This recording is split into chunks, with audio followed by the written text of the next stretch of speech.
রিক্সাওয়ালাদের নিয়ে ভাবার কিছু নেই।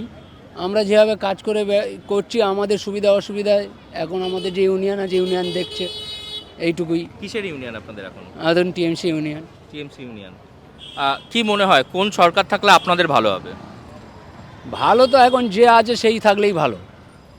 আমরা চাইছি যে দিদিই থাক। দিদি থাক। আপনাদের নিয়ে কথা বলে নাকি সিপিআইএম সব শ্রমিক সংগঠনের মানুষদের, খেটে খাওয়া মানুষদের নিয়ে তারা কথা বলে। আপনাদের নিয়ে কোনো কথা হয়? না না, সিপিএমে আমলেও আমরা গাড়ি চালিয়েছি, আমাদেরকে শুধু গাড়ি ঘুরিয়েছে। নেতা মিটিং করেছে, আমাদের রিক্সা নিয়ে ঘুরতে হয়েছে ওদের পিছনে পিছনে, কিন্তু আমরা কিছুই পাইনি। আর বিজেপি থাকলে? সে তো কবে আসবে তার কোনো ঠিক নেই, তবে আশা করি দিদিই থাকবে। দিদি থাকবে। তাহলে কোন ফুল? জোড়া ফুল। লাভলি। আচ্ছা, একটু আমরা যাদবপুরে যারা রিক্সা চালক আছে, যারা যারা রিক্সা চালান, যারা যাত্রী পৌঁছে দেন, তাদের সাথে কথা বলছি। কাকা, সংসার চলছে? সংসার খাইলে চলে, না খাইলে কোত্থেকে চলবে? ভাতা টাতা দিয়ে? কোনো ভাতা নেই। কেন নেন না কোনো ভাতা? দেয়নি। বাড়ির লোকেদের? দেয়নি। লক্ষ্মীর ভাণ্ডার দিচ্ছে। লক্ষ্মীর ভাণ্ডার দিচ্ছে? হ্যাঁ।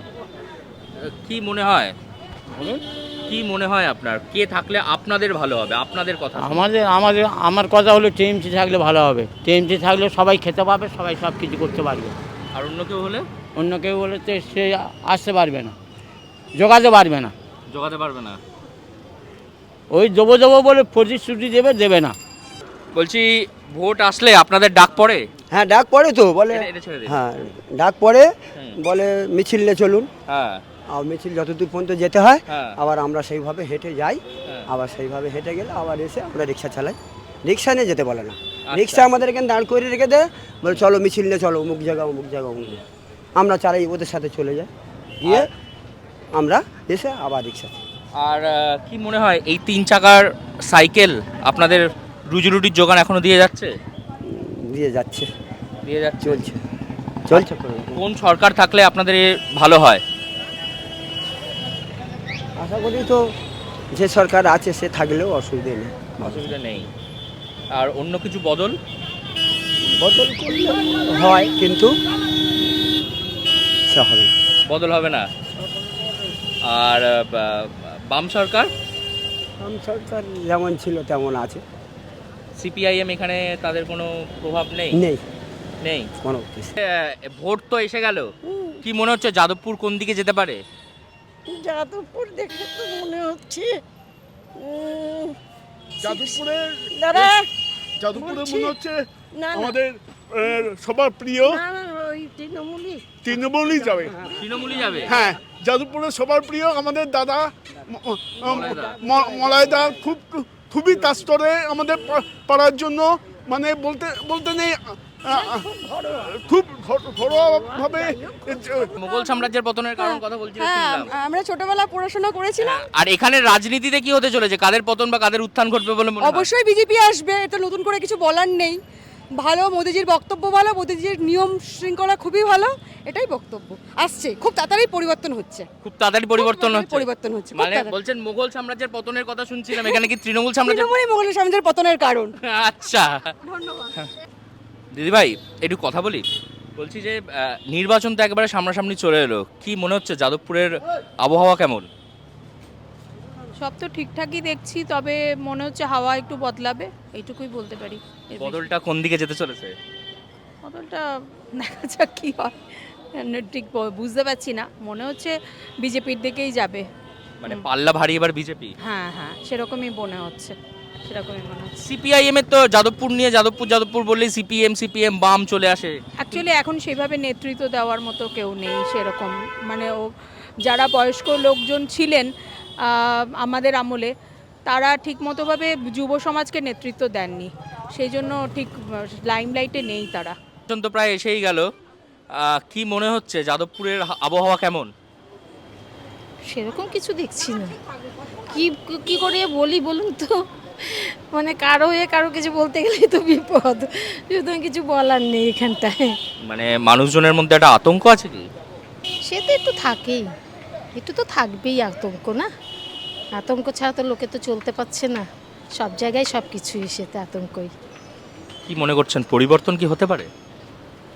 দেখুন কি বলবো, বলছে বিজেপিকে সরকারের পরিবর্তন করতে, আমার মনে হয় না বিজেপি আসলে কিছু হবে। যদিও বা আমরা যেভাবে এখন চলতে পাচ্ছি, বিজেপি আসলে সেটা সেভাবে চলতে পারবো না, যেটা যা সত্যি তাই। সিপিআইএম? সিপিএমে দেখুন, সিপিএমে এবার আমাদের তো 34 বছর আগে তো মানে অনেক কিছু করেছি, কিন্তু কি করেছে সিপিএমের সে 34 বছর? তো কিছুই তো করতে পারেনি। এখন জানি না, এখন এসছে, এখন তারা এখন কি করবে, এখন জিতবে কি হারবে বা তাদের ব্যাপার, বা যারা ভোট দেবে তাদের ব্যাপার।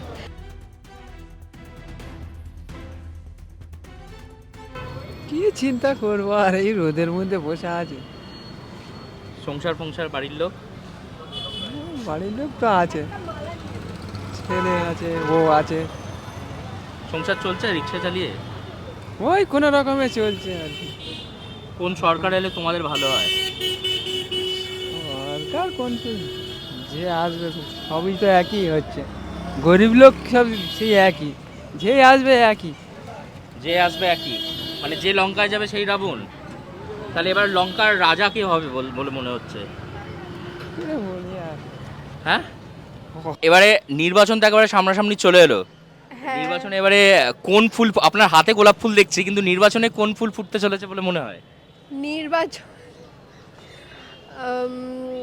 এখন সেটা দেখা যাক কোন ফুল ফোটে, মানুষ কাকে নিয়ে আসে। ফুল ফুটবে না কাস্তে হাতুড়ি দিয়ে আসবে, কি হবে? ক্যাম্পেনিং যা হবে তার উপরে ডিপেন্ড করবে, বা পাস্ট এক্সপিরিয়েন্স এইসবের উপরেও ডিপেন্ড করবে যে কে আসবে না আপনার মনে আসবে। হওয়া বললাম বলে এত ডিপ্লোম্যাটিক বলতে বলিনি, মানে অ্যাজ ইওর ওপিনিয়ন। ঠিক আছে, আপনি বলতেই পারেন যে কি মনে হচ্ছে এবারে নির্বাচন? যাদবপুর বিধানসভা কেন্দ্রে এবার যা দেখা যাচ্ছে যে বিকাশ রঞ্জন ভট্টাচার্য এখানে দাঁড়িয়েছে, আর আগের বছর ছিল দেবব্রত মজুমদার। তো মানুষের যে এক্সপিরিয়েন্স হচ্ছে যাদবপুরে, যেটা আমরা সবাই দেখতে পাচ্ছি, আগেরবার মানে গোটা কলকাতাতেই আমরা যা দেখতে পেয়েছি যে আগেরবার যে বন্যায় কী অবস্থা হয়েছে, এটা টোটালি একটা ইনস্টিটিউশনাল ফেলিয়ার আমরা বলতেই পারি এখানে। কিন্তু সেই বুঝে দেখা যাচ্ছে যে সিপিএমের যে সময়টা ছিল, সেই সময়টা যে খুব যে একটা নির্মূল সময় ছিল সেটা আমরা বলতে পারবো না, কিন্তু তৃণমূলের সময়টা আছে সেটা বলতে পারছি না। কিন্তু পরিবর্তন অবশ্যই দরকার একটা।